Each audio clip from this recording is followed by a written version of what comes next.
I've thought about that frame a lot, and it's still continued to win out. And so when I'm forced to make a decision between two things, I prefer to choose the one that's the more epic story. Because either you have an epic story of failure or you have an epic story of success, but no 85-year-olds are regretting their epic stories. They are regretting the stories they never told. Our minds are meaning-making machines, and they have to be because they create associations between things we know and things we don't know, and that's how we learn. The problem is that our brains will make wrong associations, and then they will plague us for the rest of our lives, but we can just redefine what the association means for ourselves to make our lives easier.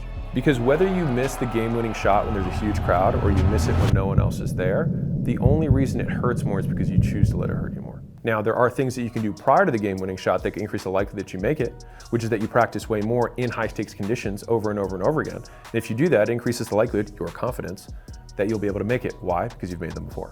And if you're like, well, I missed my first ever game-winning shot, now what do I do? Well, you practice in every other condition that's as close to that as you can until eventually you make one. And then when you do make one, you'll have evidence that you've made one and you try and make one again. What you probably don't know is that Michael Jordan has missed more game-winning shots than he has made, but he's remembered for the ones that he made. But how was he able to make them?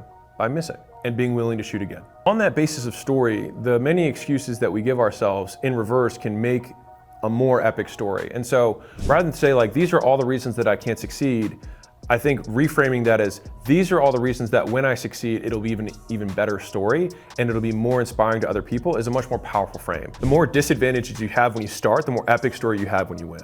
Donald Miller has one of the most powerful frames of heroes and villains I've ever heard of. Heroes and villains always have the same backstory. It's pain. They're always an orphan, right? Or the villain has some sort of disfigurement to show that they went through hard times.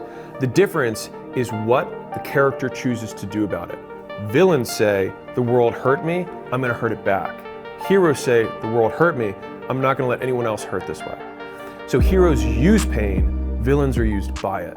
And so I think all of us have the choice to become our own heroes, our own villains in our own life, simply by how we choose to deal with the pain that we all inevitably experience.